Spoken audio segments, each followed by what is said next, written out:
Hello student, welcome back to my Prayas class. आपका Prayas class में स्वागत है। आज जो है हम लोग पढ़ेंगे स्टूडेंट ज्ञान बिंदु सर के द्वारा जो है बिहार दरोगा मेंस का टेस्ट सीरीज चलाया गया है, उसी को जो है हम लोग डिस्कस करेंगे। और इसमें जो है आज हम लोग पढ़ेंगे टेस्ट नंबर 3 और इसमें जो है टोटल 100 क्वेश्चन दिया हुआ है। तो जो भी स्टूडेंट इस चैनल पे नए हैं, इस चैनल को जो है ज़रूर सब्सक्राइब कीजिएगा। और ये क्वेश्चन जो है बिहार दरोगा के मेंस के लिए इम्पॉर्टेंट है, तो इस वीडियो को जो है पूरा देखिएगा। तो आज का जो है हम लोग का फर्स्ट क्वेश्चन है। फर्स्ट क्वेश्चन जो है मैथ का दिया हुआ है। एक त्रिभुज की भुजाएं 3 सेंटीमीटर, 4 सेंटीमीटर और 5 सेंटीमीटर दिया हुआ है, तो इसका क्षेत्रफल और परिमाप पर चर्चा करें। तो क्षेत्रफल और परिमाप जो है इसका त्रिभुज का निकालना है। तो त्रिभुज का जो है क्षेत्रफल क्या होता है, तो त्रिभुज का क्षेत्रफल होता है 1/2 गुना आधार गुना ऊंचाई। तो इसमें जो है 1/2 गुना 3 गुना 4 करेंगे तो 2 से 2 कट जाएगा, तो 3 दूनी 6, 6 जो है आपका क्षेत्रफल आ जाएगा। और इसमें परिमाप, तो त्रिभुज का जो है परिमाप क्या होता है, तो त्रिभुज का परिमाप होता है भुजा का योग। तो इसमें भुजा दिया हुआ है 3 सेंटीमीटर, 4 सेंटीमीटर और 5 सेंटीमीटर। तो 3 4 3 7 और 7 और 5 12। तो इसका परिमाप कितना होगा, तो परिमाप 12 सेंटीमीटर होगा। तो फर्स्ट ऑप्शन में दिया हुआ है 6 सेंटीमीटर स्क्वायर क्षेत्रफल और परिमाप 12 सेंटीमीटर। तो इसका आंसर हो जाएगा आपका ऑप्शन नंबर सी। दोनों कथन जो है इसमें सही है। नेक्स्ट क्वेश्चन है क्वेश्चन नंबर 2। कथन और कारण दिया हुआ है। तो कथन ए में दिया हुआ है पहाड़ी क्षेत्र में घेघा रोग एक सामान्य बीमारी है। तो पहाड़ी क्षेत्र में घेघा रोग एक सामान्य बीमारी है। और कारण दिया हुआ है पहाड़ी क्षेत्रों में लोगों के भोजन में आयोडीन की मात्रा कम होती है। तो पहाड़ी क्षेत्रों में जो लोगों के भोजन में आयोडीन की मात्रा कम होती है, तो ये भी सही है। तो इसका आंसर हो जाएगा आपका ऑप्शन नंबर ए और आर दोनों सही है तथा आर ए की सही व्याख्या है। नेक्स्ट क्वेश्चन है क्वेश्चन नंबर 3। भुगतान संतुलन खाते के अंतर्गत आने वाले पूंजी खाते में निम्न में से किसे शामिल किया जाता है। तो भुगतान संतुलन खाते के अंतर्गत आने वाली पूंजी खाते में निम्न में से किसे शामिल किया जाता है। तो फर्स्ट ऑप्शन दिया हुआ है प्रत्यक्ष विदेशी निवेश, सेकंड ऑप्शन दिया हुआ है विदेशी पोर्टफोलियो निवेश और थर्ड ऑप्शन दिया हुआ है बाह्य वाणिज्यिक उधारी। तो इसमें जो है शामिल किया जाता है प्रत्यक्ष विदेशी निवेश को, विदेशी पोर्टफोलियो निवेश को और बाह्य वाणिज्यिक उधारी को। तो इसका आंसर हो जाएगा आपका ऑप्शन नंबर डी 1 2 और 3। नेक्स्ट क्वेश्चन है क्वेश्चन नंबर 4। न्यायिक सक्रियता के संदर्भ में निम्न कथनों पर विचार करें। तो न्यायिक सक्रियता के संदर्भ में कथन दिया हुआ है। तो फर्स्ट कथन दिया हुआ है न्यायालय विधायी और कार्यपालिका के क्षेत्र में हस्तक्षेप करता है। सेकंड ऑप्शन दिया हुआ है यह मौलिक अधिकारों की रक्षा को सुदृढ़ करता है। थर्ड ऑप्शन दिया हुआ है यह शक्ति के पृथक्करण सिद्धांत के विरुद्ध है। तो उपयुक्त में से सही कथन चुने। तो इसमें जो सही है उसको चूज करना है। तो फर्स्ट में दिया हुआ था न्यायालय विधायी और कार्यपालिका के क्षेत्र में हस्तक्षेप करता है, तो ये सही है। सेकंड दिया हुआ था यह मौलिक अधिकारों की रक्षा को सुदृढ़ करता है, तो ये भी सही है। थर्ड में दिया हुआ था यह शक्ति के पृथक्करण सिद्धांत के विरुद्ध है, तो ये भी सही है। तो इसका आंसर हो जाएगा आपका ऑप्शन नंबर डी उपयुक्त सभी। नेक्स्ट क्वेश्चन है क्वेश्चन नंबर 5। निम्नलिखित कथनों पर विचार कीजिए। कथन और कारण दिया हुआ है। तो कथन दिया हुआ है कार्बन डाइऑक्साइड ग्रीन हाउस प्रभाव के लिए उत्तरदायी है। और कारण दिया हुआ है कार्बन डाइऑक्साइड पार्थिव विकिरण के लिए अपारदर्शी होता है। तो इसमें जो है कथन और कारण दोनों सही है, तो इसका आंसर हो जाएगा आपका ऑप्शन नंबर ए और आर दोनों सत्य है और आर ए की सही व्याख्या है। Question number 6। दूरी तथा विस्थापन के बारे में नीचे दिए गए कथनों पर विचार कीजिए। तो दूरी तथा विस्थापन के बारे में कथन दिया हुआ है। तो फर्स्ट कथन दिया हुआ है दूरी एक अदिश राशि है जबकि विस्थापन सदिश राशि है। तो ये जो है सही है स्टूडेंट, क्योंकि दूरी जो है क्या है, तो दूरी एक अदिश राशि है और विस्थापन सदिश राशि है। सेकंड ऑप्शन दिया हुआ है दूरी में परिमाण तथा दिशा दोनों होती है जबकि विस्थापन में केवल परिमाण होता है, तो ये गलत है। थर्ड ऑप्शन दिया हुआ है दूरी सदैव धनात्मक या शून्य होती है, तो ये सही है कि दूरी जो है क्या होता है, तो दूरी सदैव जो है धनात्मक या शून्य होता है। फोर्थ ऑप्शन दिया हुआ है विस्थापन धनात्मक तथा ऋणात्मक हो सकती है परंतु कभी शून्य नहीं हो सकती, तो ये गलत है। तो उपयुक्त कथनों में से कौन सा कथन सही नहीं है, तो कौन सा कथन जो है इसमें सही नहीं है उसको चूज करना है। तो इसमें जो है कथन 2 और 4 जो है सही नहीं है, तो इसका आंसर हो जाएगा आपका ऑप्शन नंबर बी, केवल 2 और 4। दूरी में जो है परिमाण तथा दिशा दोनों होती है, तो ये गलत है। दूरी में जो है केवल क्या होता है, तो दूरी में जो है केवल परिमाण होता है। और दिया हुआ है विस्थापन, विस्थापन में केवल परिमाण होता है, तो ये गलत है। विस्थापन में जो है दिशा और परिमाण दोनों होता है। और फोर्थ ऑप्शन में था विस्थापन धनात्मक तथा ऋणात्मक हो सकती है परंतु कभी शून्य नहीं हो सकती, तो ये गलत है क्योंकि विस्थापन धनात्मक तथा ऋणात्मक हो सकती है परंतु कभी शून्य नहीं हो सकती, ये दिया हुआ है, तो ये गलत है क्योंकि शून्य हो सकता है।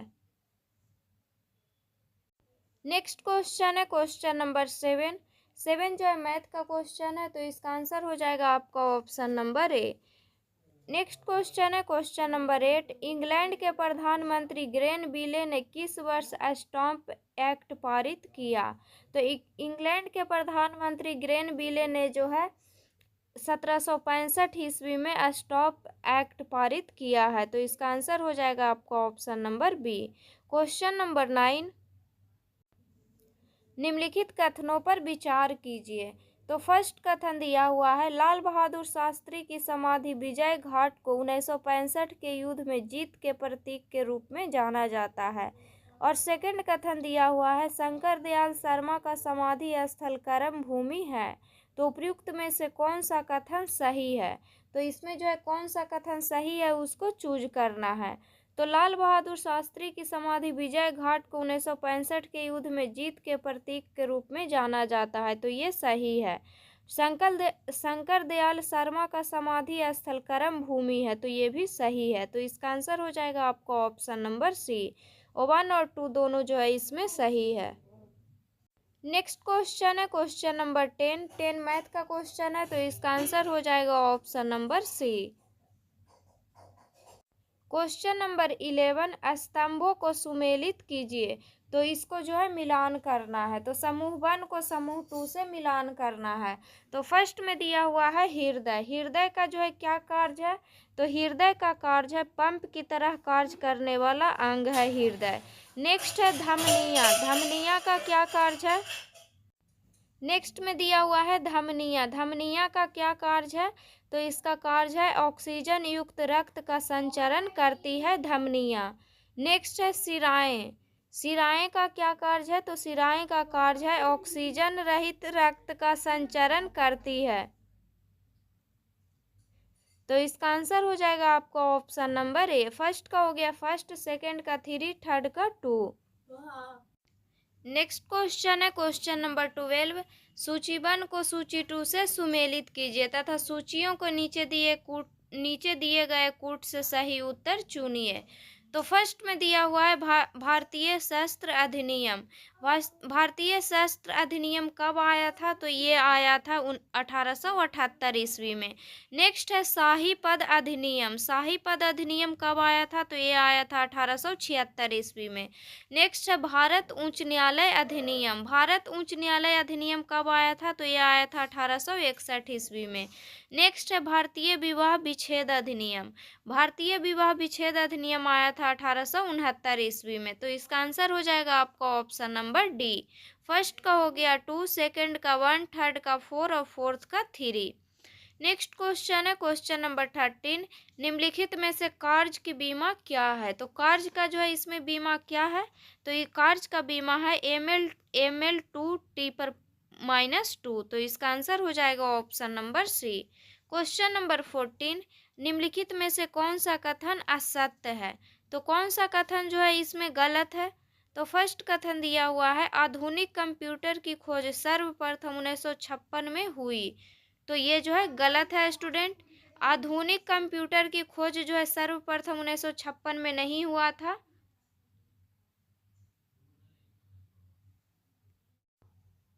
आधुनिक कंप्यूटर के खोज कब हुआ था, तो आधुनिक कंप्यूटर की खोज सर्वप्रथम 1946 ईस्वी में हुआ था। नेक्स्ट ऑप्शन है कंप्यूटर साक्षरता दिवस 26 दिसंबर को मनाया जाता है। तो ये गलत है। कंप्यूटर साक्षरता दिवस जो है 26 दिसंबर को नहीं मनाया जाता है, ये मनाया जाता है 2 दिसंबर को। नेक्स्ट ऑप्शन है भारत में निर्मित प्रथम कंप्यूटर सिद्धार्थ है। तो ये सही है। भारत में निर्मित जो है प्रथम कंप्यूटर कौन है, तो सिद्धार्थ है। नेक्स्ट ऑप्शन है भारत का प्रथम कंप्यूटरीकृत डाकघर केरल का है। तो नहीं, ये गलत है। भारत का प्रथम कंप्यूटरीकृत डाकघर है जो कहाँ का है, तो ये नई दिल्ली का है। तो इसमें पूछा था कौन सा कथन गलत है, तो इसका आंसर हो जाएगा आपका ऑप्शन नंबर सी। 1, 2 और 4 जो है इसमें गलत है। क्वेश्चन नंबर 15, लोक लेखा समिति की भूमिका के संदर्भ में निम्न कथनों पर विचार करें। तो लोक लेखा समिति की भूमिका के संदर्भ में कथन दिया हुआ है। तो फर्स्ट कथन दिया हुआ है यह कैग की रिपोर्ट की जांच करती है। तो ये जो है गलत है। नेक्स्ट ऑप्शन है यह नीतिगत निर्णयों की समीक्षा करती है। तो ये सही है। नेक्स्ट ऑप्शन है यह संसद की अस्थायी समिति है। तो ये भी सही है।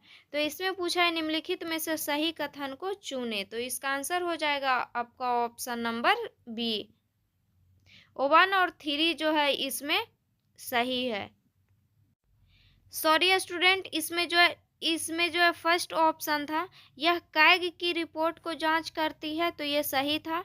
नेक्स्ट ऑप्शन था यह नीतिगत निर्णयों की समीक्षा करती है। तो नहीं, ये गलत है।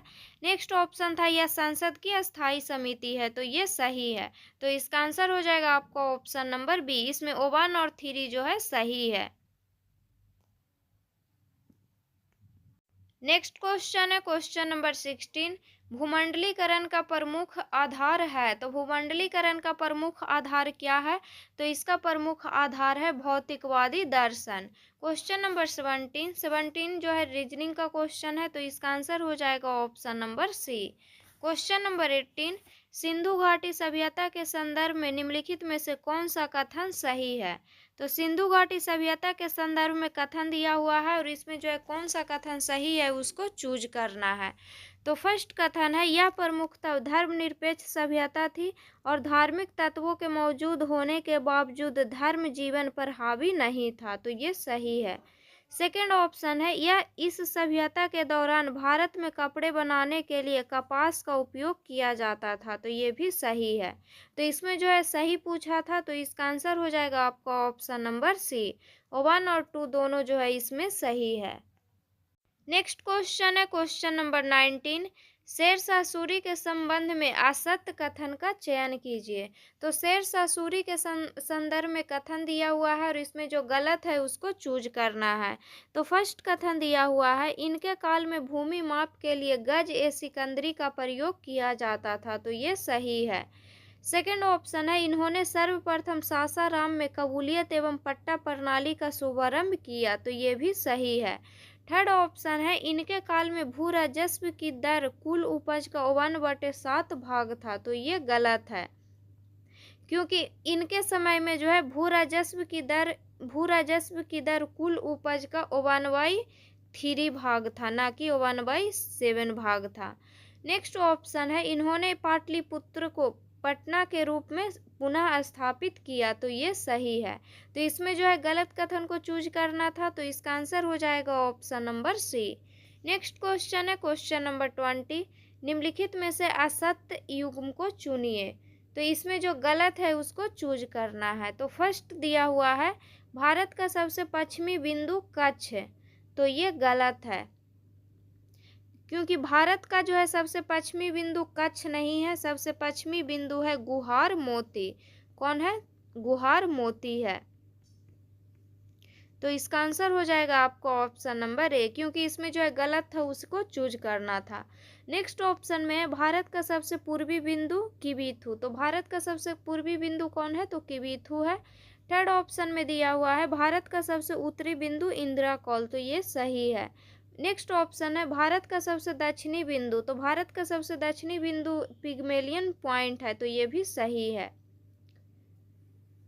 नेक्स्ट क्वेश्चन है क्वेश्चन नंबर 21 जो है मैथ का क्वेश्चन है, तो इसका आंसर हो जाएगा आपका option number C. Question number 22, निम्न में से सूची 1 को सूची 2 से मिलान कीजिए। सूची 1 में संगम शासक का नाम दिया हुआ है और सूची 2 में इसकी विशेषता दिया हुआ है और इसको जो है मिलान करना है। तो फर्स्ट में दिया हुआ है हरिहर द्वितीय। हरिहर द्वितीय का जो है विशेषता क्या था? तो इसका जो है विशेषता था मैसूर कांची को विजयनगर में मिलाया। नेक्स्ट दिया हुआ है देवराय प्रथम। तो देवराय प्रथम का जो है क्या विशेषता था? तो इनका विशेषता था सेना में तुर्की धनुर्धरों को शामिल किया। नेक्स्ट दिया हुआ है देवराय द्वितीय। तो देवराय द्वितीय का विशेषता था सेना में मुस्लिमों की भर्ती करना। नेक्स्ट है बुक्का प्रथम। बुक्का प्रथम का जो है क्या विशेषता था? तो इनका विशेषता था तीनों समुद्रों का स्वामी। तो इसका आंसर हो जाएगा आपका ऑप्शन नंबर ए। फर्स्ट का हो गया फर्स्ट, सेकंड का 2, थर्ड का 3 और फोर्थ का 4। नेक्स्ट क्वेश्चन है क्वेश्चन नंबर 23, पृथ्वी के भूपर्पटी के प्रमुख तत्वों के वजन के अनुसार अवरोही क्रम में चुने। तो पृथ्वी के परपटी के प्रमुख तत्वों के वजन के अनुसार जो है अवरोही क्रम में चूज करना है। तो इसमें जो है पहले हो जाएगा ऑक्सीजन। ऑक्सीजन सबसे ज़्यादा जो है ऑक्सीजन हो जाएगा, फिर उसके बाद एल्युमिनियम, उसके बाद कैल्शियम और उसके बाद सोडियम। तो सोडियम से ज़्यादा कैल्शियम का वजन है, कैल्शियम से ज़्यादा एल्युमिनियम का और उसके बाद ऑक्सीजन का। तो इसका आंसर हो जाएगा option number B. Next question है क्वेश्चन नंबर 24, राज्य के नीति निर्देशक तत्व के अधीन कौन सा एक उपबंध नहीं है? तो राज्य के नीति निर्देशक तत्व के अधीन कौन सा जो है एक उपबंध नहीं है? तो फर्स्ट ऑप्शन दिया हुआ है 6 वर्ष से कम आयु के बच्चों को शिक्षा एवं देखभाल। तो ये सही है, ये जो है राज्य के नीति निर्देशक तत्व में है कि 6 वर्ष से कम आयु के बच्चों को शिक्षा एवं देखभाल करना है। नेक्स्ट ऑप्शन है कार्यपालिका से न्यायपालिका का पृथक्करण का उपबंध। तो ये भी सही है। थर्ड ऑप्शन में दिया हुआ है पर्यावरण संरक्षण एवं संवर्धन का अधिकार। तो ये भी सही है। फोर्थ ऑप्शन में दिया हुआ है भारत के सभी लोगों में समसरता एवं समान भ्रातृत्व की भावना को बढ़ावा देने का उपबंध। तो ये गलत है, तो इसका आंसर हो जाएगा ऑप्शन नंबर डी। ये जो है राज्य के नीति निर्देशक तत्व के उपबंध में नहीं है। क्वेश्चन नंबर 25, धर्म न पुस्तकों में है न बौद्धिक विकासों में और न तक में। तर्क, सिद्धांत, पुस्तकें और धार्मिक क्रियाएं आदि केवल धर्म के सहायक हैं। धर्म आत्मज्ञान में है, किसने कहा है? तो ये जो है कौन बोले हैं? तो ये बोले हैं Swami Vivekananda. Question number 26, the consequence of modernity पुस्तक के लेखक कौन है? तो इसके लेखक हैं गिड्डेंस। तो इसका आंसर हो जाएगा option number B. Question number 27, किस देश के फुएगा ज्वालामुखी में विस्फोट हुआ है? तो ये कहाँ हुआ है? तो ये हुआ है ग्वाटेमाला में। नेक्स्ट क्वेश्चन है क्वेश्चन नंबर 28 जो है मैथ का क्वेश्चन है, तो इसका आंसर हो जाएगा option number B. Question number 29, सूची 1 को सूची 2 से मिलान करें एवं कूट की सहायता से सही उत्तर चयन कीजिए।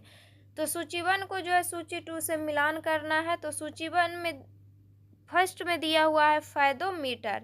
तो फेदोमीटर से जो है क्या मापा जाता है, तो फेदोमीटर से जो है समुद्र की गहराई मापा जाता है। नेक्स्ट है बैरोमीटर। बैरोमीटर से क्या मापा जाता है, तो बैरोमीटर से जो है वायुमंडलीय दाब मापा जाता है। नेक्स्ट है हाइग्रोमीटर। हाइग्रोमीटर से जो है वायुमंडलीय आर्द्रता मापा जाता है। नेक्स्ट है अल्टीमीटर। अल्टीमीटर से जो है ऊंचाई मापा जाता है। तो इसका आंसर हो जाएगा ऑप्शन नंबर सी। फर्स्ट का हो गया 4, सेकंड का 1, थर्ड का 2 और फोर्थ का 3। नेक्स्ट क्वेश्चन है क्वेश्चन नंबर 30। सूची 1 को सूची 2 से सुमेलित कीजिए। सूची 1 में दिया हुआ है योजना का नाम और सूची 2 में दिया हुआ है इसका प्रारंभ वर्ष, और इसको जो है मिलान करना है। तो फर्स्ट में दिया हुआ है एकीकृत ग्रामीण विकास कार्यक्रम। एकीकृत ग्रामीण विकास कार्यक्रम जो है कब प्रारंभ हुआ था, तो ये जो है प्रारंभ हुआ था 1980 ईस्वी में। नेक्स्ट है अन्नपूर्णा योजना। अन्नपूर्णा योजना जो है कब शुरू हुआ था, तो ये शुरू हुआ था 2000 ईस्वी में। नेक्स्ट है मनरेगा। मनरेगा शुरू हुआ था 2006 में। नेक्स्ट है काम के बदले अनाज कार्यक्रम। काम के बदले अनाज कार्यक्रम शुरू हुआ था 1977-78 में। तो इसका आंसर हो जाएगा ऑप्शन नंबर बी। फर्स्ट का हो गया 4, सेकंड का 3, थर्ड का 2 और फोर्थ का 1। Question number 31। संसद में प्रत्येक राजनीतिक दल का अपना सचेतक होता है, चाहे वह सत्ता में हो या विपक्ष में। व्हिप की नियुक्ति किसके द्वारा की जाती है, तो व्हिप की नियुक्ति जो है राजनीतिक दलों के द्वारा की जाती है। तो इसका आंसर हो जाएगा option number B. Next question है क्वेश्चन नंबर 32। राजराज प्रथम द्वारा निर्मित तंजौर का बृहदेश्वर मंदिर किस शैली का उत्कृष्ट उदाहरण है, तो ये द्रविड़ शैली का जो है उत्कृष्ट उदाहरण है। तो इसका आंसर हो जाएगा option number C. Question number 33। निम्न कथनों पर विचार करें, बताएं कौन सा सत्य है। तो फर्स्ट में दिया हुआ है बेलन का संपूर्ण पृष्ठीय क्षेत्रफल। तो बेलन का संपूर्ण पृष्ठीय क्षेत्रफल 2 pi R into R plus H होता है। तो ये सही है। नेक्स्ट दिया हुआ है शंकु का संपूर्ण पृष्ठीय क्षेत्रफल। शंकु का संपूर्ण पृष्ठीय क्षेत्रफल होता है pi R into R plus L. तो ये भी सही है। तो इसका आंसर हो जाएगा आपका ऑप्शन नंबर ए। दोनों सही है। Question number 34। निम्न में से कौन सा यांत्रिक लाभ के लिए सही है, तो यांत्रिक लाभ के लिए जो है कौन सही है, तो यांत्रिक लाभ बराबर होता है भार बटे आयास। तो इसका आंसर हो जाएगा option number B. Question number 35। निम्नलिखित पर विचार कीजिए। तो फर्स्ट ऑप्शन में दिया हुआ है स्थलाकृति, सेकंड ऑप्शन में दिया हुआ है जैविक क्रिया, थर्ड ऑप्शन में दिया हुआ है समय और फोर्थ ऑप्शन में दिया हुआ है जलवायु। तो उपयुक्त में से कौन मृदा निर्माण को नियंत्रित करता है, तो इनमें से जो है कौन मृदा निर्माण को नियंत्रित करता है, तो स्थलाकृति, जैविक क्रिया, समय, जलवायु, ये सब जो है मृदा निर्माण को नियंत्रित करता है। तो इसका आंसर हो जाएगा ऑप्शन नंबर डी 1, 2, 3 एवं 4। Question number 36। भारतीय राष्ट्रीय कांग्रेस की प्रथम भारतीय महिला अध्यक्ष कौन थी और उन्होंने किस अधिवेशन की अध्यक्षता की थी। तो भारतीय राष्ट्रीय कांग्रेस की प्रथम महिला अध्यक्ष थी सरोजनी नायडू, और इन्होंने जो है 1925 के कानपुर अधिवेशन की अध्यक्षता की थी। तो इसका आंसर हो जाएगा option number B. Question number 37। केंद्र शासित प्रदेश के संबंध में निम्नलिखित में से असत्य कथन की पहचान करें। तो केंद्र शासित प्रदेश के संबंध में जो है दिया हुआ है कथन, और इसमें से जो है गलत है उसको चूज करना है। तो फर्स्ट कथन दिया हुआ है भारतीय संविधान के भाग 8वें के अंतर्गत अनुच्छेद 239 से लेकर के 241 में केंद्र शासित प्रदेश का उपबंध है। तो ये सही है कि केंद्र शासित प्रदेश का उपबंध जो है भाग 8 में है और आर्टिकल 239 से लेकर के 241 तक है। नेक्स्ट ऑप्शन है दिल्ली के लिए विशेष प्रावधान संविधान के अनुच्छेद 239A में किया गया है। तो ये सही है। नेक्स्ट ऑप्शन है भारत के राष्ट्रपति केंद्र शासित प्रदेशों का प्रशासन करता है। तो ये भी सही है। थर्ड ऑप्शन में दिया हुआ है वर्तमान में दिल्ली, पुडुचेरी, लद्दाख केंद्र शासित प्रदेश में विधानसभा है, तो नहीं, ये गलत है। तो इसका आंसर हो जाएगा आपका ऑप्शन नंबर डी, क्योंकि जो है इसमें पूछा था कि कौन सा कथन जो है गलत है। क्वेश्चन नंबर 38 जो है रीजनिंग का क्वेश्चन है, तो इसका आंसर हो जाएगा option number B. Next question है क्वेश्चन नंबर 39, बादल आच्छादित रातें स्वच्छ आकाश वाली रातों से अधिक गर्म होती है क्योंकि जो है बादल पृथ्वी तथा हवा से ऊष्मा का विकिरण रोकता है, तो इसका आंसर हो जाएगा option number C. Question number 40, सूची 1 को सूची 2 से सही सुमेलित कीजिए और नीचे दिए गए कूट का प्रयोग कर सही उत्तर चुनिए। तो सूची 1 में जो है नदी का नाम दिया हुआ है और सूची 2 में इसका उद्गम स्थल दिया हुआ है और इसको जो है मिलान करना है। तो फर्स्ट में दिया हुआ है बेतवा नदी। बेतवा नदी का उद्गम स्थल कहाँ है, तो इसका उद्गम स्थल है विंध्य रेंज। नेक्स्ट है गोमती नदी। गोमती नदी का उद्गम स्थल कहाँ है, तो इसका उद्गम स्थल है फुलहर झील। नेक्स्ट है बूढ़ी गंडक नदी। बूढ़ी गंडक नदी का जो है उद्गम स्थल कहाँ है, तो इसका उद्गम स्थल है सोमेश्वर की पहाड़ी। नेक्स्ट है केन नदी। केन नदी का उद्गम स्थल है कैमूर पहाड़ी, तो इसका आंसर हो जाएगा ऑप्शन नंबर सी। फर्स्ट का हो गया फर्स्ट, सेकंड का 4, थर्ड का 3 और फोर्थ का 2। नेक्स्ट क्वेश्चन है क्वेश्चन नंबर 41, निम्नलिखित में से कौन सा युग्म सही सुमेलित नहीं है। तो इसमें से जो है कौन सा युग्म जो है सही सुमेलित नहीं है, तो एक तरफ जो है समाचार पत्र का नाम दिया हुआ है और एक तरफ जो है संस्थापक का नाम दिया हुआ है और इसमें जो है गलत है उसको चूज करना है। तो फर्स्ट में दिया हुआ है प्रताप समाचार पत्र के संस्थापक कौन थे, तो गणेश शंकर विद्यार्थी, तो ये सही है। नेक्स्ट है हिंदुस्तान स्टैंडर्ड के संस्थापक दिया हुआ है गिरीश चंद्र घोष, तो ये गलत है। नेक्स्ट है सोम प्रकाश के संस्थापक कौन थे, तो इसके संस्थापक थे ईश्वर चंद्र विद्यासागर, तो ये सही है। नेक्स्ट है कवि वचन सुधा के जो है संपादक थे भारतेंदु हरिश्चंद्र, तो ये भी सही है। तो इसमें से जो है गलत पूछा था, तो इसका आंसर हो जाएगा option number B. Question number 42 जो है रीजनिंग का क्वेश्चन है, तो इसका आंसर हो जाएगा option number C. Question number 43, खतरे के संकेतों के लिए लाल प्रकाश का प्रयोग किया जाता है क्योंकि। तो खतरे के संकेतों के लिए लाल प्रकाश का प्रयोग किया जाता है क्योंकि इसका प्रकीर्णन सबसे कम है, तो इसका आंसर हो जाएगा option number D. Question number 44, निम्नलिखित में से कौन सी विशेषता अल्पाधिकार बाजार से संबंधित नहीं है। तो कौन सा विशेषता जो है अल्पाधिकार बाजार से संबंधित नहीं है, तो फर्स्ट ऑप्शन दिया हुआ है अल्पाधिकार बाजार में फर्मों की संख्या कम होती है, तो ये जो है सही है क्योंकि अल्पाधिकार बाजार में जो है फर्मों की संख्या कम होता है। नेक्स्ट ऑप्शन है अल्पाधिकार बाजार में उत्पाद विभेदीकृत होते हैं, तो नहीं, ये गलत है। नेक्स्ट है अल्पाधिकार बाजार में नई फर्मों के प्रवेश में काफ़ी बाधाएं आती है, तो ये सही है। फोर्थ ऑप्शन में है अल्पाधिकार बाजार में क्रेताओं की संख्या अधिक होती है, तो ये भी सही है। तो इसमें जो है पूछा था कि अल्पाधिकार बाजार से जो है कौन सा कथन संबंधित नहीं है, तो इसका आंसर हो जाएगा option number B. Question number 45 जो है कथन और कारण दिया हुआ है। तो कथन दिया हुआ है स्टूडेंट, देवराय द्वितीय को संगम वंश का सबसे शक्तिशाली शासक माना जाता है और इसका कारण दिया हुआ है उसके शासनकाल में विजयनगर साम्राज्य का क्षेत्रीय विस्तार सिलोन से उड़ीसा तक हो गया था। तो इसमें जो है कथन और कारण दोनों सही है और आर ए की जो है सही व्याख्या भी करता है, तो इसका आंसर हो जाएगा option number A.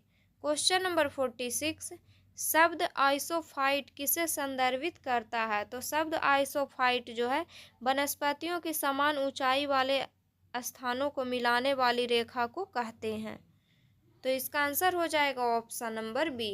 Question number 47, यदि लोकसभा भंग हो जाए तो अध्यक्ष का पद कब रिक्त होता है। तो यदि लोकसभा भंग हो जाए तो अध्यक्ष का पद जो है नई लोकसभा की पहली बैठक के ठीक पहले तक वे पद पर बने रहते हैं। तो इसका आंसर हो जाएगा option number C. Question number 48 जो है मैथ का क्वेश्चन है, तो इसका आंसर हो जाएगा option number A. Question number 49, मूत्र का पीला रंग किसकी मौजूदगी के कारण होता है? तो मूत्र का पीला रंग जो है यूरोक्रोम की मौजूदगी के कारण होता है। क्वेश्चन नंबर 50, मेहरौली के लौह स्तंभ किस सम्राट की उपलब्धियों का वर्णन करने वाले अभिलेख हेतु प्रसिद्ध है? तो ये जो है प्रसिद्ध है चंद्रगुप्त द्वितीय की उपलब्धियों का वर्णन करने वाले अभिलेख हेतु जो है ये प्रसिद्ध है मेहरौली का लौह स्तंभ। तो इसका आंसर हो जाएगा ऑप्शन नंबर सी।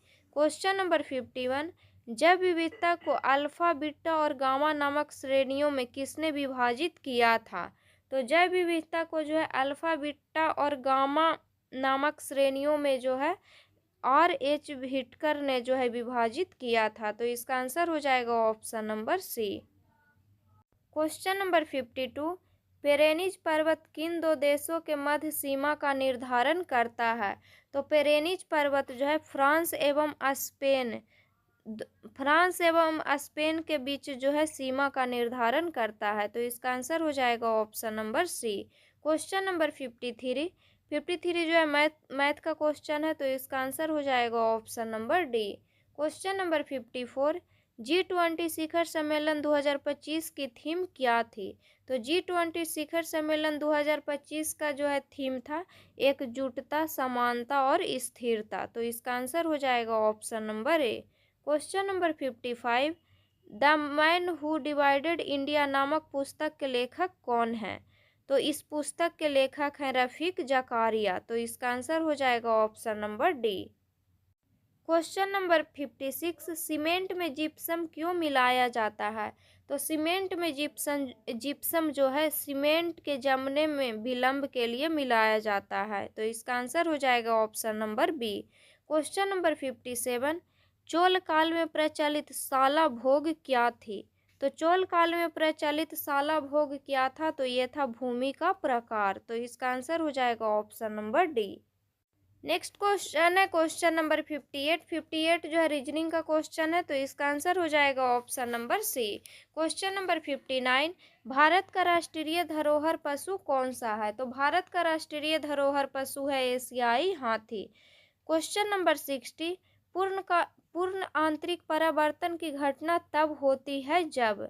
तो पूर्ण आंतरिक परावर्तन की घटना तब होती है जब फर्स्ट ऑप्शन में दिया हुआ है प्रकाश एक विरल माध्यम से सघन माध्यम में जाता है। सेकंड ऑप्शन में दिया हुआ है प्रकाश एक सघन माध्यम से विरल माध्यम में जाता है। थर्ड ऑप्शन में दिया हुआ है घटना का कोण क्रांतिक कोण से बड़ा होता है। और फोर्थ ऑप्शन में दिया हुआ है बी और सी दोनों सत्य है। तो इसका आंसर हो जाएगा आपका ऑप्शन नंबर डी, बी और सी दोनों जो है इसमें सही है। क्वेश्चन नंबर 61, परमाणु के नाभिक में एक न्यूट्रॉन बढ़ जाने से, तो परमाणु के नाभिक में एक न्यूट्रॉन बढ़ जाने से परमाणु का परमाणु भार बढ़ जाता है। क्वेश्चन नंबर 62, निम्नलिखित युग्मों पर विचार कीजिए। तो फर्स्ट में दिया हुआ है भारत की सबसे लंबी रेलवे सुरंग चेनानी नासरी सुरंग। तो ये जो है भारत की जो है सबसे लंबी रेलवे सुरंग है चेनानी नासरी सुरंग। तो ये सही है। नेक्स्ट दिया हुआ है भारत का सबसे लंबा बांध, सॉरी स्टूडेंट, भारत की सबसे लंबी सुरंग जो है चेनानी नासरी सुरंग नहीं है, ये गलत है। नेक्स्ट है भारत का सबसे लंबा बांध, भारत का जो है सबसे लंबा बांध है हीराकुंड बांध। तो ये सही है। नेक्स्ट है भारत का सबसे लंबा राष्ट्रीय राजमार्ग, भारत का जो है सबसे लंबा राष्ट्रीय राजमार्ग NH7 दिया हुआ है। तो ये भी गलत है। भारत का जो है सबसे लंबा राष्ट्रीय राजमार्ग कौन सा है? तो ये है NH44। और भारत का सबसे लंबा रेलवे सुरंग कौन है? तो ये है पीरपंजाल सुरंग। तो इसमें पूछा था उपयुक्त में से कौन सा युग्म सही है? तो इसका आंसर हो जाएगा ऑप्शन नंबर डी, केवल 2 जो है इसमें सही था। क्वेश्चन नंबर 63, सूचीबद्ध को सूची 2 से सुमेलित कीजिए तथा नीचे दिए गए कोट से सही उत्तर चुनिए। तो सूचीबद्ध में पुरस्कार दिया हुआ है, सूची 2 में क्षेत्र दिया हुआ है। कौन सा पुरस्कार जो है कौन क्षेत्र से संबंधित है उसको मिलान करना है। तो फर्स्ट में दिया हुआ है व्यास सम्मान। व्यास सम्मान जो है किससे संबंधित है? तो व्यास सम्मान जो है साहित्य के क्षेत्र में दिया जाता है। नेक्स्ट है कलिंग पुरस्कार। कलिंग पुरस्कार जो है दिया जाता है विज्ञान के क्षेत्र में। नेक्स्ट है ग्रैमी पुरस्कार। ग्रैमी पुरस्कार जो है संगीत के क्षेत्र में दिया जाता है।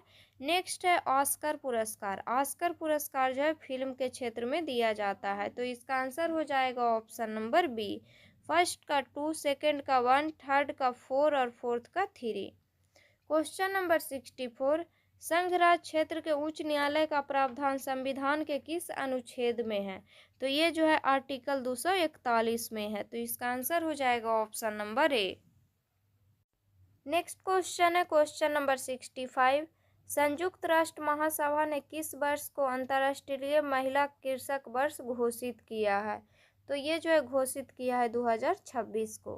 क्वेश्चन नंबर 66, निम्नलिखित में से भारत शासन अधिनियम 1919 के संदर्भ में कौन सा कथन असत्य है? तो भारत शासन अधिनियम 1919 के बारे में कथन दिया हुआ है और इसमें से जो है कौन सा कथन गलत है उसको चूज करना है। तो फर्स्ट कथन दिया हुआ है, यह अधिनियम मार्लो मिंटो सुधार अधिनियम के नाम से जाना जाता है। तो यही जो है गलत है।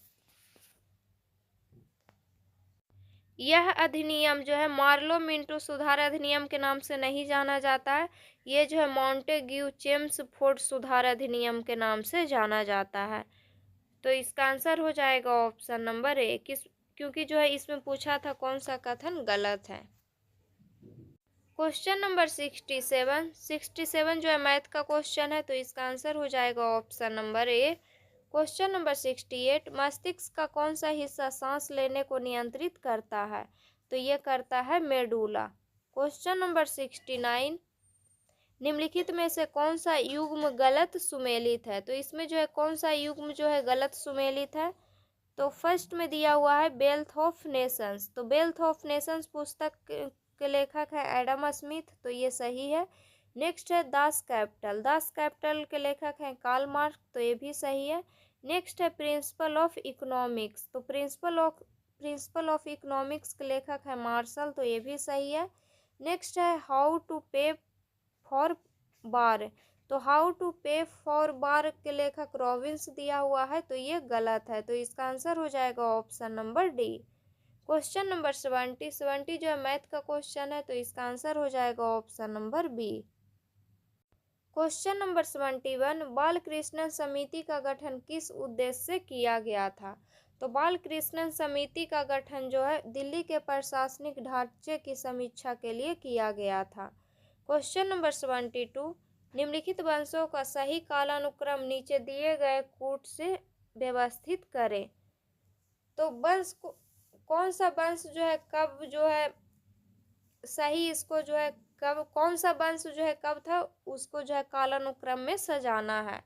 तो फर्स्ट में दिया हुआ है नंद वंश, सेकंड में दिया हुआ है कन्नब वंश, थर्ड में दिया हुआ है सुंग वंश और फोर्थ में दिया हुआ है गुप्त वंश। तो पहले जो है नंद वंश आया था, उसके बाद सुंग वंश, उसके बाद कन्नब वंश और उसके बाद गुप्त वंश। तो इसका आंसर हो जाएगा option number D. Question number 73, धावन सोडा का सही अर्थ है। तो धावन सोडा का सॉरी स्टूडेंट, धावन सोडा का जो है सही सूत्र पूछा है। तो इसका जो है सही सूत्र होता है Na2CO3 × 10H2O। तो इसका आंसर हो जाएगा option number C. Question number 74 का आंसर हो जाएगा आपका option number C. Question number 75, निम्नलिखित में से कौन सा युग्म सुमेलित नहीं है? तो इसमें जो है कौन सा युग्म सुमेलित नहीं है उसको चूज करना है। तो फर्स्ट में एक तरफ दिया हुआ है अनुच्छेद और एक तरफ दिया हुआ है प्रावधान। तो फर्स्ट में दिया हुआ है आर्टिकल 243 ए। तो आर्टिकल 243 ए में क्या प्रावधान है? तो दिया हुआ है ग्राम सभा के शक्ति एवं कार्य। तो ये सही है। नेक्स्ट दिया हुआ है आर्टिकल 243 सी। आर्टिकल 243 सी में प्रावधान है पंचायतों की संरचना। तो ये भी सही है। नेक्स्ट है आर्टिकल 243 एफ। आर्टिकल 243 एफ में जो है पंचायत सदस्यता के लिए अयोग्यताएं का प्रावधान है इसमें। तो ये भी सही है। नेक्स्ट है आर्टिकल 243 ओ। आर्टिकल 243 ओ में दिया हुआ है पंचायतों द्वारा कर लगाने की शक्ति, तो ये गलत है। तो इसका आंसर हो जाएगा option number D. Question number 76, नीचे दिए गए जंतु तथा उनके कोष्ठकों की संख्या में किसका सही मिलान नहीं है। किसका जो है इसमें सही मिलान नहीं है उसको चूज करना है। तो एक तरफ जंतु का नाम दिया हुआ है और एक तरफ जो है कोष्ठकों की संख्या दिया हुआ है। तो फर्स्ट में दिया हुआ है तिलचट्टा, तिलचट्टा में जो है 13 कोष्ठक होता है, तो ये सही है। नेक्स्ट है पक्षी तथा स्तनधारी, पक्षी तथा स्तनधारी में 4 होता है, तो ये भी सही है। नेक्स्ट है मछली, मछली में जो है कोष्ठकों की संख्या 4 दिया हुआ है, तो ये गलत है। मछली में जो है 3 कोष्ठक होता है। नेक्स्ट है केंचुआ, केंचुआ में जो है 8 कोष्ठक होता है, तो ये भी सही है। तो इसका आंसर हो जाएगा option number C. Next question है क्वेश्चन नंबर 77 का आंसर हो जाएगा option number D. Question number 78, Bharat की पहली तरल हीलियम क्रायोजेनिक सुविधा का उद्घाटन कहाँ किया गया। तो भारत की पहली तरल हीलियम क्रायोजेनिक सुविधा का उद्घाटन जो है कहाँ किया गया है, तो ये किया गया है IIT बॉम्बे में। क्वेश्चन नंबर 79, कांग्रेस के किस अधिवेशन में राष्ट्रीय नियोजन समिति का गठन किया गया जिसके अध्यक्ष जवाहरलाल नेहरू बने। तो ये किया गया था हरिपुरा अधिवेशन में। हरिपुरा अधिवेशन में जो है राष्ट्रीय नियोजन समिति का गठन किया गया था। तो इसका आंसर हो जाएगा option number D. Question number 80, NaCl में कौन सा बंध है। तो NaCl में आयनिक बंध है। क्वेश्चन नंबर 81, ऑरेंज बुक किस देश की सरकारी दस्तावेज है। तो ऑरेंज बुक जो है नीदरलैंड का सरकारी दस्तावेज है। तो इसका आंसर हो जाएगा option number B.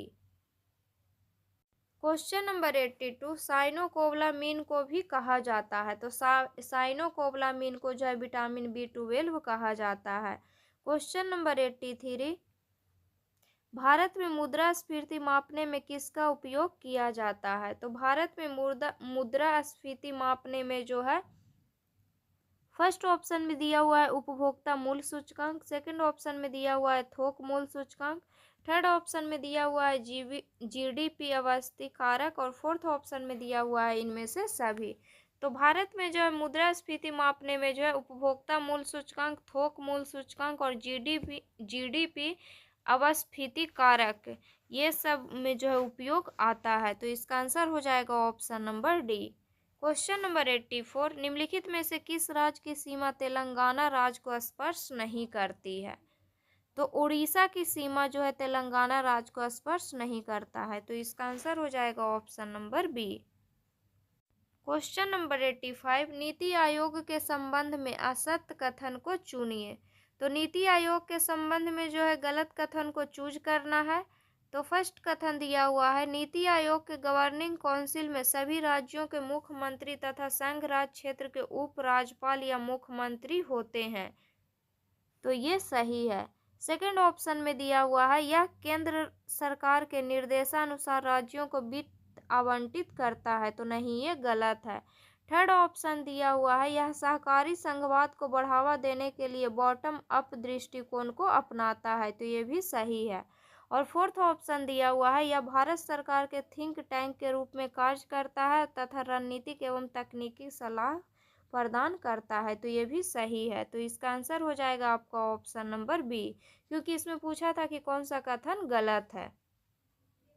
Question number 86, next question है स्टूडेंट क्वेश्चन नंबर 86, निम्नलिखित में से किसका उपयोग कागज के विरंजन में किया जाता है। तो कागज के विरंजन में जो है किसका उपयोग किया जाता है, तो क्लोराइड का किया जाता है। तो इसका आंसर हो जाएगा option number C. Question number 87 जो है मैथ का क्वेश्चन है। तो इसका आंसर हो जाएगा option number D.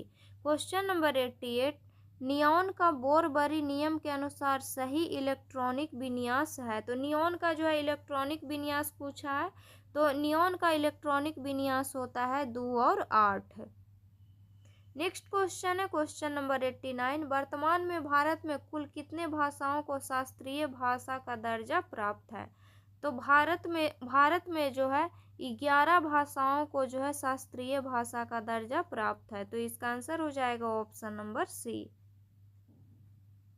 Next question है क्वेश्चन नंबर 90, निम्नलिखित में से कौन सा कथन लोकपाल के शक्ति के बारे में सही है? तो कौन सा कथन जो है इसमें लोकपाल के शक्ति के बारे में सही है? तो फर्स्ट कथन दिया हुआ है लोकपाल एक संवैधानिक निकाय है, तो नहीं, ये गलत है। नेक्स्ट ऑप्शन दिया हुआ है लोकपाल के पास सीबीआई जैसे जांच एजेंसी को निर्देश देने एवं उन पर अधीक्षण करने की शक्ति है, तो ये सही है। तो इसका आंसर हो जाएगा option number B. Question number 91, carbohydrate के अपघटन नोपरांत अंतिम रूप से क्या बनता है? तो इसके जो है अंतिम रूप से क्या बनता है? तो इसका अंतिम रूप से ग्लूकोज बनता है। क्वेश्चन नंबर 92 का आंसर हो जाएगा ऑप्शन नंबर बी।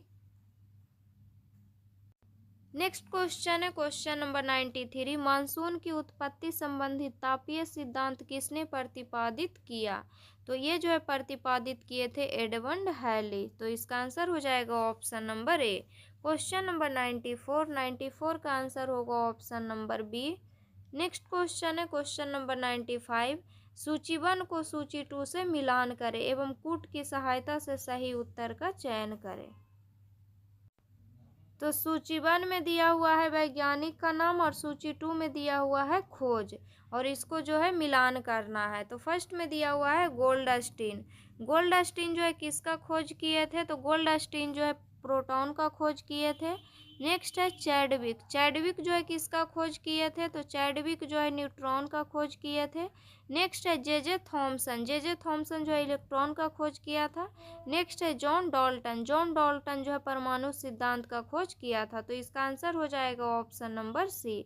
फर्स्ट का हो गया 2, सेकेंड का 3, थर्ड का 4 और फोर्थ का 1।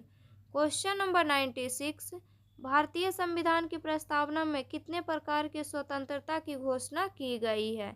तो इसमें जो है 5 प्रकार की स्वतंत्रता की घोषणा की गई है। नेक्स्ट क्वेश्चन है क्वेश्चन नंबर 97, निम्नलिखित में से किस संगठन ने भारत छोड़ो आंदोलन का आधिकारिक तौर पर समर्थन नहीं किया था? तो भारत छोड़ो आंदोलन का जो है कौन सा संगठन जो है समर्थन नहीं किया था? तो फर्स्ट ऑप्शन में दिया हुआ है हिंदू महासभा, सेकंड ऑप्शन में दिया हुआ है भारतीय कम्युनिस्ट पार्टी, थर्ड ऑप्शन में दिया हुआ है मुस्लिम लीग और फोर्थ ऑप्शन में दिया हुआ है पंजाब की यूनियनिस्ट पार्टी। तो इसका आंसर हो जाएगा ऑप्शन नंबर डी। इसमें से जो है सभी जो है भारत छोड़ो आंदोलन को समर्थन नहीं किया था। क्वेश्चन नंबर 98 का आंसर हो जाएगा option number B. Next question है क्वेश्चन नंबर 99, वैदिक काल के संबंध में कौन सा विकल्प असत्य है? तो वैदिक काल के संबंध में जो है कौन सा कथन गलत है उसको चूज करना है। तो फर्स्ट कथन दिया हुआ है ऋग वैदिक काल में राज का मूल आधार ग्राम था, तो ये गलत है। तो इसका आंसर हो जाएगा ऑप्शन नंबर ए।